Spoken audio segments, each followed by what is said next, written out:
Ok, bueno, se lanza una pelota de béisbol desde la azotea de un edificio de 22 metros de altura. Entonces aquí hacemos el medio dibujillo, un diagrama. No tiene que ser muy elaborado. Nada más así como para ver qué es lo que está sucediendo, para verlo de una manera más gráfica. Entonces dibujamos aquí el edificio, le ponemos 22 metros de altura, H es 22 metros. Y la pelota de béisbol se lanza con una velocidad inicial de magnitud 12 metros por segundo. Entonces aquí le dibujé como el vectorcillo de velocidad inicial. Y aquí le puse que era de 12 metros por segundo. Y sale dirigida con un ángulo de 53.1 sobre la horizontal. Entonces aquí le ponemos el ángulo, zeta. ¿Y qué nos preguntan? ¿Qué rapidez tiene la pelota justo antes de tocar el suelo? Entonces aquí viene lo que les había comentado. Dividimos el ejercicio como en dos instantes, en dos momentos. El primer momento es cuando la pelota sale del edificio, cuando sale de la azotea. Y el segundo es cuando llega al suelo. ¿Ok? Entonces, ¿qué vamos a aplicar? Como no tenemos fuerza de fricción, como todas las fuerzas son conservativas, de hecho solo hay una fuerza, la gravedad. La gravedad es conservativa. Vamos a aplicar esta ecuación. Energía 1 es igual a energía 2.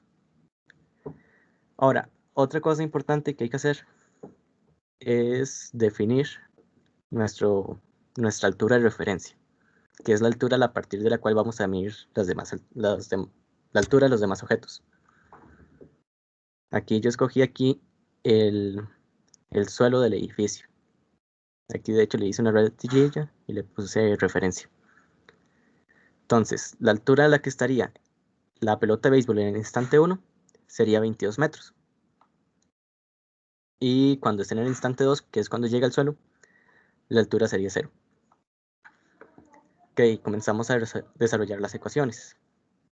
La energía 1 sería la potencial más la cinética.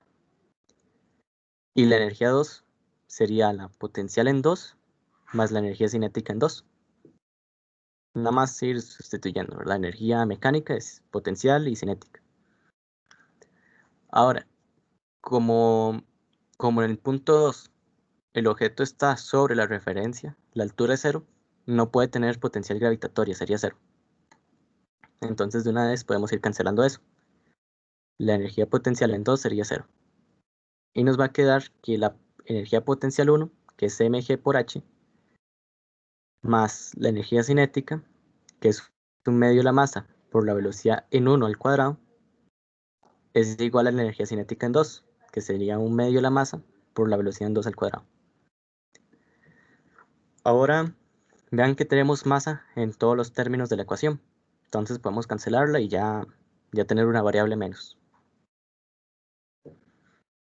Nos queda g por h más un medio de la velocidad 1 al cuadrado es igual a un medio de la velocidad 2 al cuadrado. Pasamos a multiplicar el 2. Nos queda esta expresión y después sacamos una raíz cuadrada. Para llegar a que la velocidad 2 es igual a la raíz cuadrada de 2g por h más la velocidad 1 al cuadrado. Y ya podríamos calcular la velocidad de cuando llega al suelo. Es nada más sustituir los datos que tenemos. Cambiamos la h por 22. La velocidad 1 es la velocidad inicial. Entonces la velocidad 1 serían 12. Y la gravedad sería 9,8. Y así obtenemos la velocidad para cuando la pelota llega al suelo. Y así es el primer inciso. El segundo nos pregunta de cuál es la velocidad, sorpresa, cuál es la respuesta del inciso A si la velocidad inicial tiene un ángulo de 53 por debajo del horizontal. O sea que el ángulo ya no va a ser 53 para arriba, sino que vamos a tirar 53 para abajo. Nosotros haríamos este mismo procedimiento, solo que vean, vamos a hacer el mismo procedimiento, pero la respuesta final va a ser la misma, porque la respuesta final no depende del ángulo. Vean que aquí encontramos una ecuación para la velocidad de cuando la pelota de béisbol llega al suelo, pero esa ecuación no depende del ángulo zeta, no depende si lo tiramos para arriba, si lo tiramos para abajo, si lo tiramos en un ángulo 90 grados o si lo tiramos en un ángulo de 0. Esta ecuación aplica para cualquier ángulo. Entonces, la velocidad con que llega al suelo, si la lanzamos hacia arriba con un ángulo de 53, o si la lanzamos hacia abajo con un ángulo de 53, va a ser exactamente la misma. ¿Dudas con esta parte? No todo claro.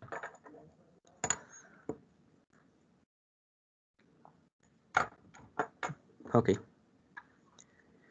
Y el último nos pregunta, si incluyéramos el efecto de la resistencia del aire, ¿en qué inciso? ¿En el A o en el B? Se obtiene la mayor rapidez. Esta pregunta es interesante. ¿Qué opinan ustedes? ¿Si lo lanzamos hacia arriba o si lo lanzamos hacia abajo? ¿Cuál va a tener una mayor velocidad cuando llegue al suelo?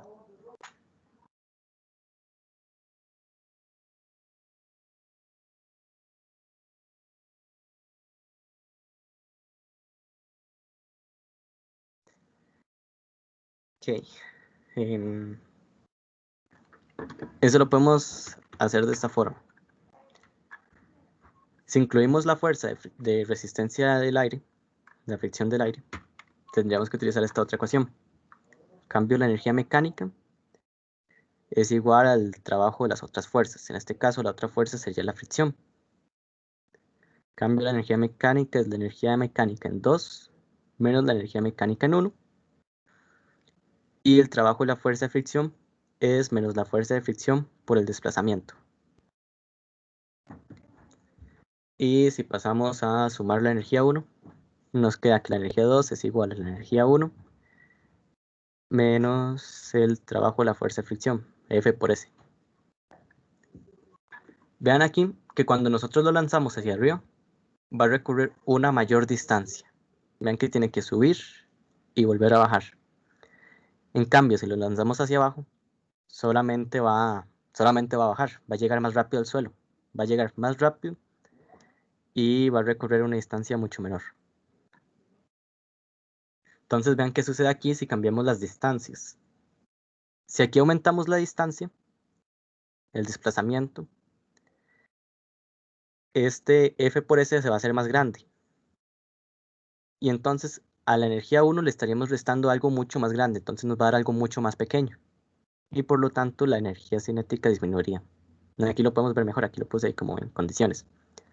Si el desplazamiento aumenta, F por S disminuye. Y si F por S disminuye, la energía cinética disminuye. Y eso tiene sentido. Si recorre más distancia, va a estar más expuesto a la resistencia del aire, y el aire lo va a frenar mucho más, le va a quitar mucho más velocidad. Entonces, cuando lo lanzamos con un ángulo de 53 hacia arriba, va a llegar mucho más lento al suelo que si lo lanzáramos directamente hacia abajo. No sé si les habrá quedado claro en esa partecilla. Sí, sí. Sí, se quedó bien. Ok. Vamos con el segundo. Este es más interesante, más bonito. Nos dicen que imaginemos que en el Parque de Diversiones de Costa Rica usted está probando la nueva montaña rusa con un carrito vacío de 120 kilogramos de masa. Entonces, lo primero, anotar el dato. Masa igual a 120 kilogramos. Y ahí se me dio un dibujillo ahí de un círculo para representar un loop. Una parte de la vía es un rizo vertical con un radio de 12 metros. Apuntamos el radio. Y nos dicen que la parte inferior del rizo, es decir, el punto A, entonces aquí lo apuntamos, el punto A. El carrito tiene una rapidez de 25 metros por segundo. La velocidad en A va a ser 25 metros por segundo. Y en la parte superior, en el punto B, esta sería la parte superior, tiene una velocidad de 8 metros por segundo. ¿Cuánto trabajo efectúa la fricción cuando el carrito rueda del punto A al punto B? Entonces, como en todo ejercicio, apuntamos los datos, nos hacemos ahí un diagrama. Es un rizo de radio R. Y por lo tanto, la distancia que hay desde el punto A hasta el punto B va a ser 2R.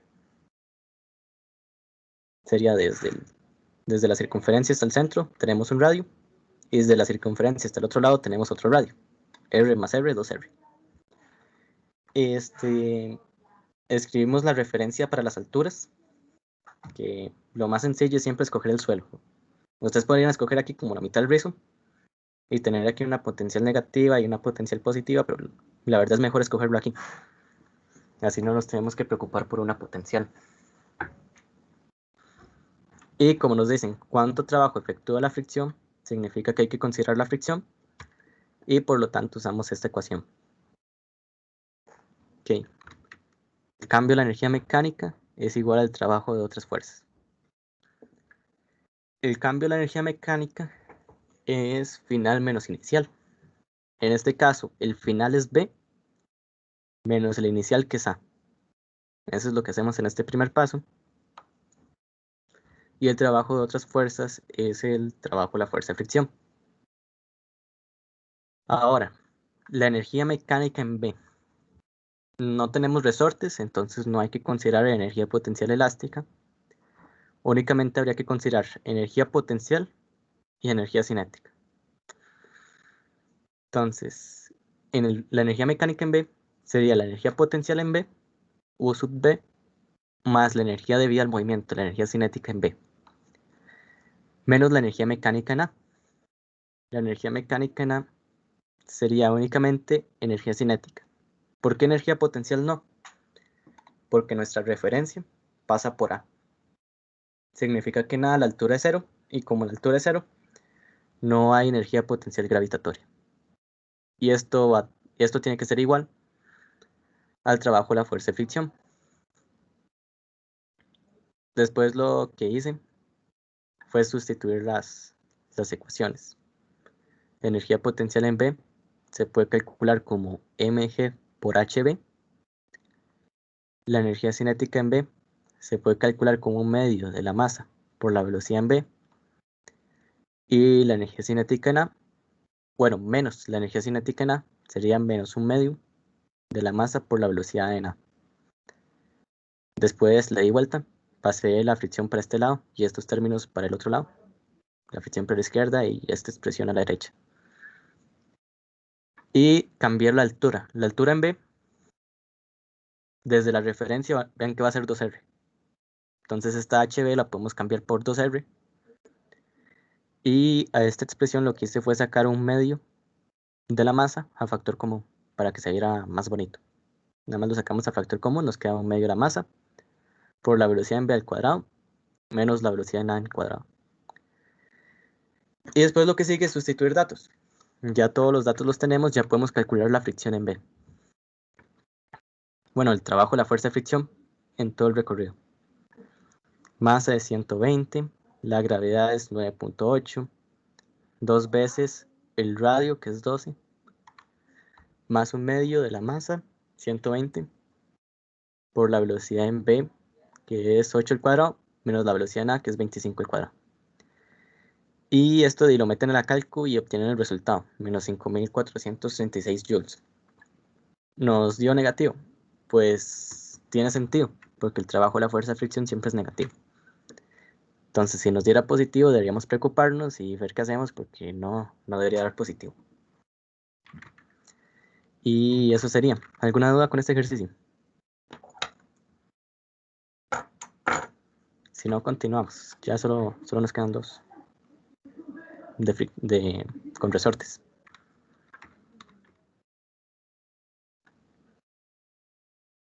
Nos dicen que hay un resorte ideal de masa despreciable.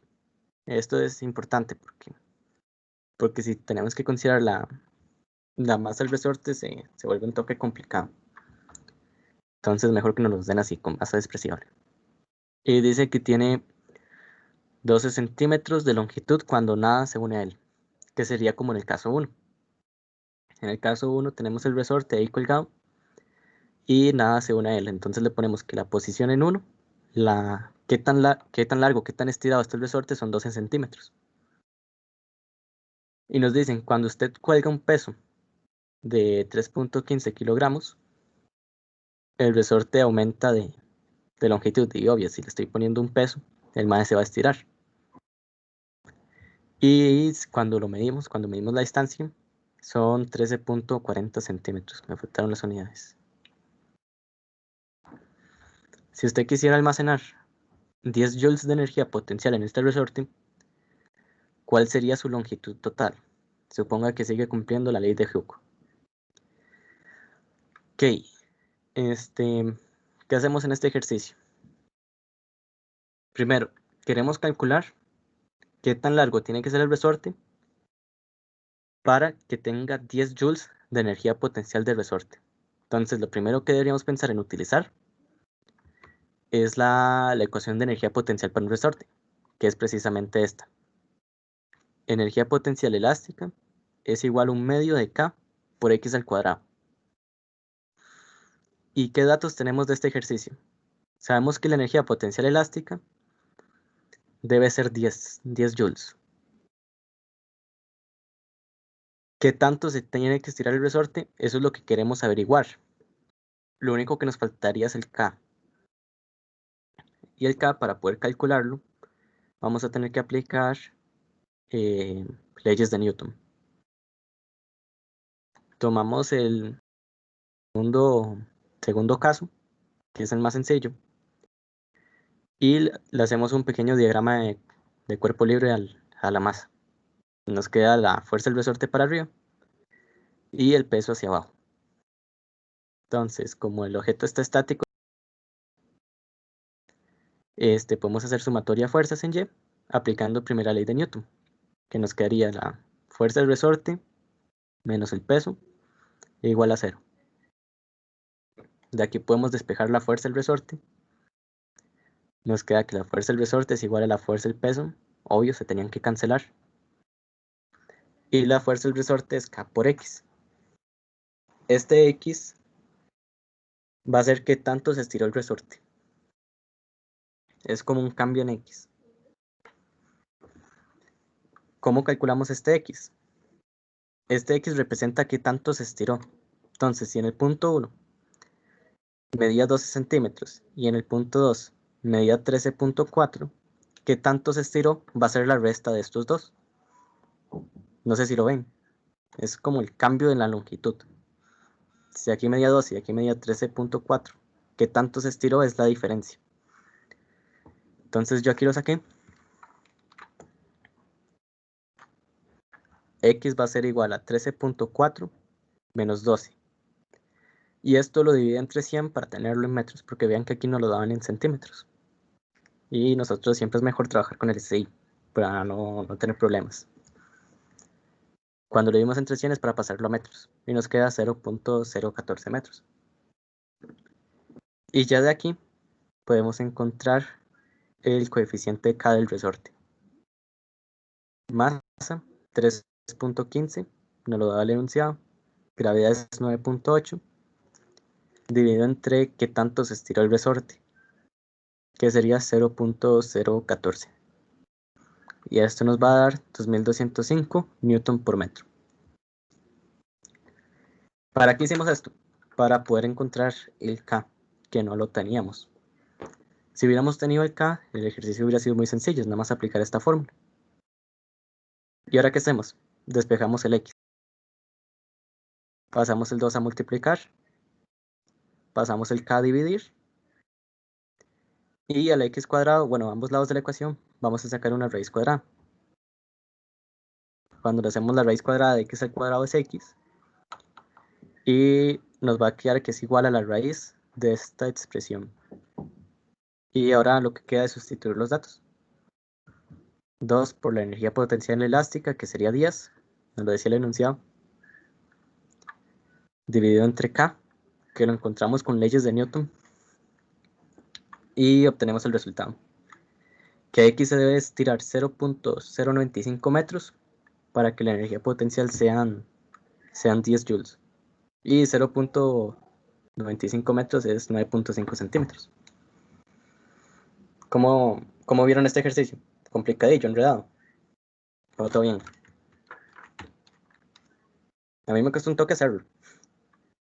Tal vez lo costoso sacarla acá, pero porque como que no me pierde, pero ahí bien. Bien, entonces.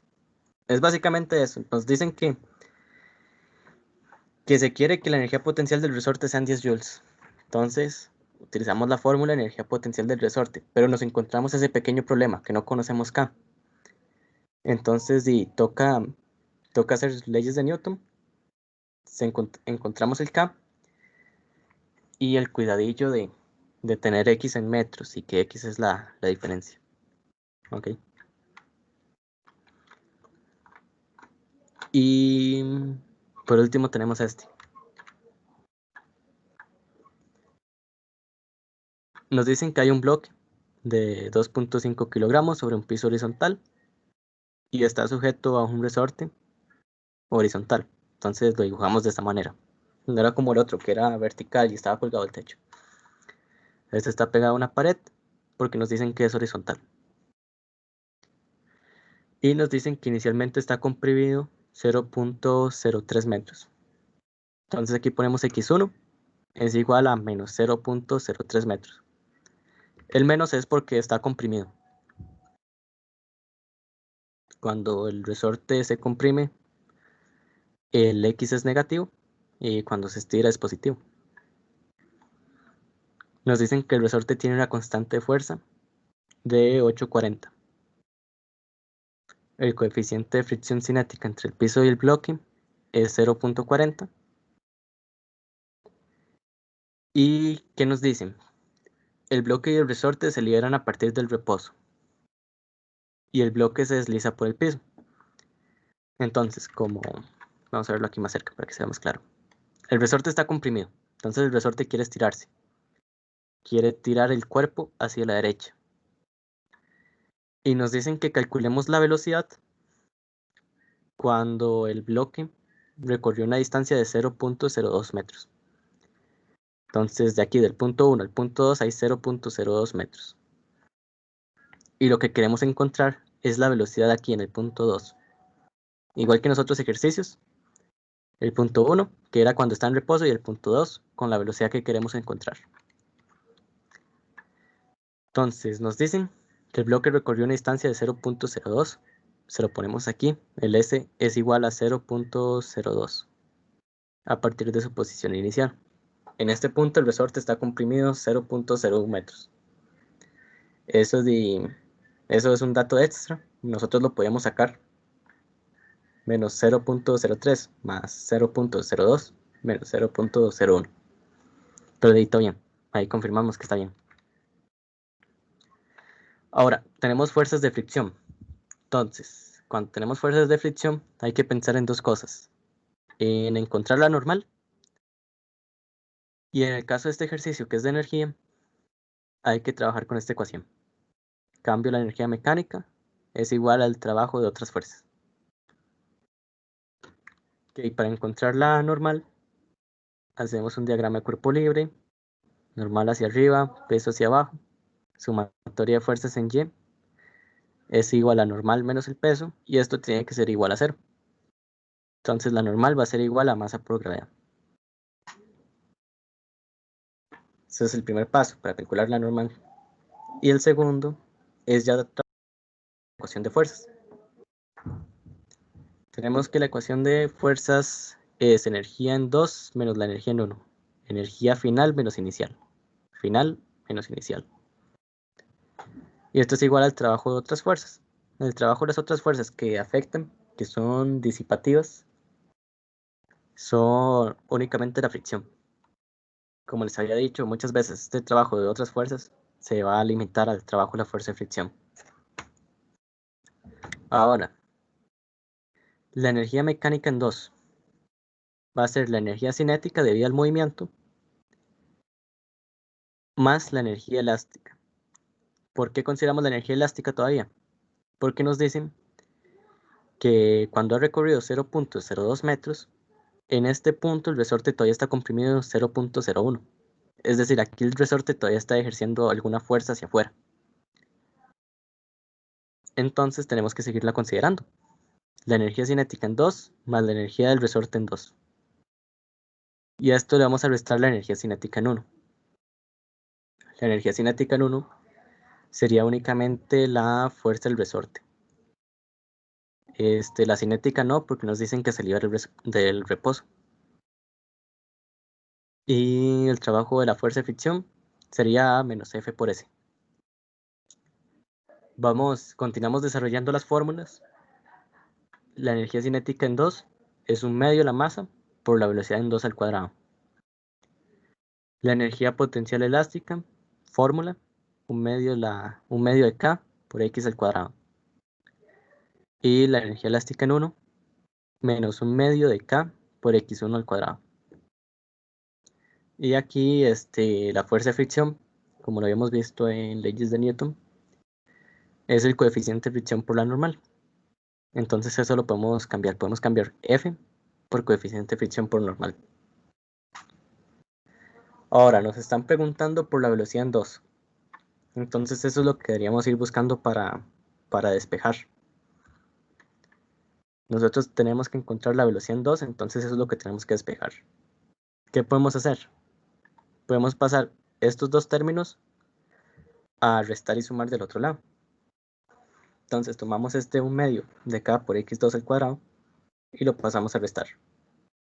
Y tomamos este otro término, 1/2 de K por X1 al cuadrado, y lo pasamos a sumar. Ven que aquí está positivo, y aquí estaba negativo. Este estaba positivo, este pasa a negativo. Y no olvidemos este término, no lo podemos dejar botado, menos el coeficiente de fricción por la normal por el desplazamiento. Ahora queremos despejar la velocidad 2. Podemos multiplicar por 2 a ambos lados. Entonces cuando multiplicamos por 2, 1/2 se cancela, 1/2 se cancela, 1/2 se cancela, y aquí no se puede cancelar en 1/2, entonces nada más multiplicamos por 2. O bien otra cosa que podríamos haber hecho es pasar a multiplicar el 2 y distribuirlo. Y por último, vamos a pasar a dividir la masa y le vamos a sacar una raíz cuadrada. Y también, para que se viera más bonito, le saqué un K factor común, para que nos quede K multiplicado por X1 al cuadrado menos X2 al cuadrado, menos 2 veces el coeficiente de fricción por la masa por la gravedad, por el desplazamiento, todo esto dividido entre la masa. Y para encontrar la velocidad en 2, vamos a comenzar a sustituir todos estos datos, que sería de meterlos a la cálculo. El coeficiente del resorte era 840, posición 1, 0.03 al cuadrado, menos posición 2, 0.01 al cuadrado. Aquí me comí un 2, pero aquí lo puse ya al final. Coeficiente de fricción por 0, coeficiente de fricción que era 0.40.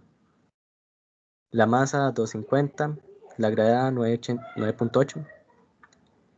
El desplazamiento era 0.02. Y el 2 que se me olvidó ponerlo al principio, pero ya al final lo puse. Meten esto en la calculadora y vamos a obtener el resultado. 0.335. Entonces muy parecido a los ejercicios, a los primeros que hicimos, los que hicimos al principio de este taller y en el taller pasado. Lo que hay que hacer, diagrama, datos, dividir en dos momentos, o pueden ser más de 2.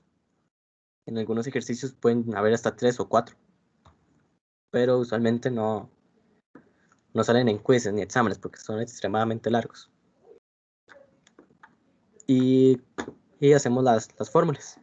Cambio de la energía mecánica es igual al trabajo de otras fuerzas cuando hay fricción. Si no hay fricción, sería energía 2 es igual a energía 1. Cuando hay fricción siempre es importante sacar la normal. ¿Qué más? Y bueno, y tener mucho cuidado haciendo el álgebra. Esto ya es matemática, ya casi que no es física. Hay que despejar V2, entonces hay que tener mucho cuidado ahí con el despeje.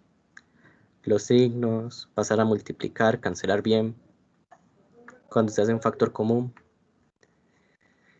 Y bueno, eso sería. No sé si tendrán alguna duda. si no tienen dudas, lo podremos dejar por aquí. Cualquier cosa, yo me quedo aquí hasta el final de la reunión, por si me quieren preguntar algo. Y ya vi que varios lo pusieron, pero pongan un 1 ahí para saber que vinieron. Yo llevo ahí la asistencia. Y eso sería. Que tengan muy buena tarde. Muchas gracias. Yo tenía una duda con respecto a una pregunta del proyecto. O sea, no tiene que ver con el tema de ahorita, pero igual se la puedo decir. Sí, sí, claro. Contame. Es que dicen de cuáles son las condiciones ideales para el coeficiente de fricción y la verdad es que no sé cómo a qué se refiere. Sí, eso me lo preguntó Marlon ahora en la mañana. Eso, la verdad, yo tampoco estoy muy seguro de qué será.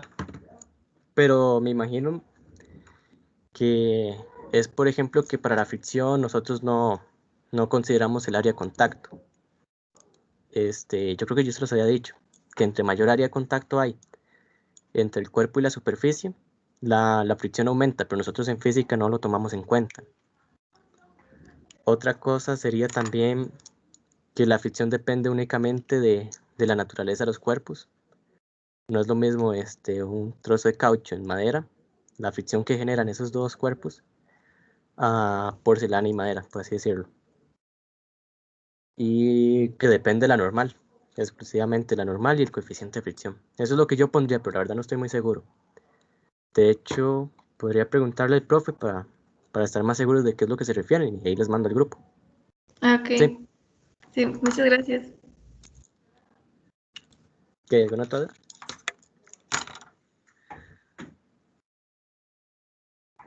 También en eso de las condiciones ideales tenían que ver la rapidez, porque el profe nos había mandado un PDF, como que no se tomaba en cuenta. Sí, pero eso es más para resistencia del aire. Pero sí, igual también lo podrían poner ahí, por si acaso. Que, por ejemplo, en el aire, entre más rápido viaja, no sé, un avión, imagínense un avión. El avión, entre más rápido viaja, más fricción hay. O un carro en una autopista. Entre más rápido viaja un carro en una autopista, más fricción del aire hay. Entonces, es por eso que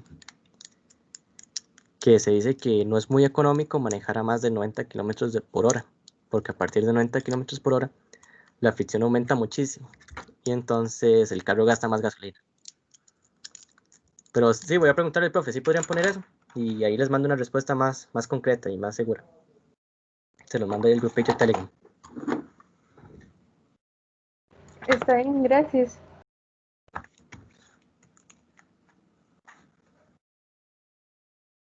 Ok, ¿y algo más?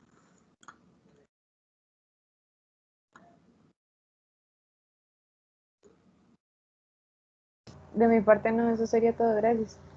Bueno, gracias. A ustedes, Gracias. pero bien. Gracias.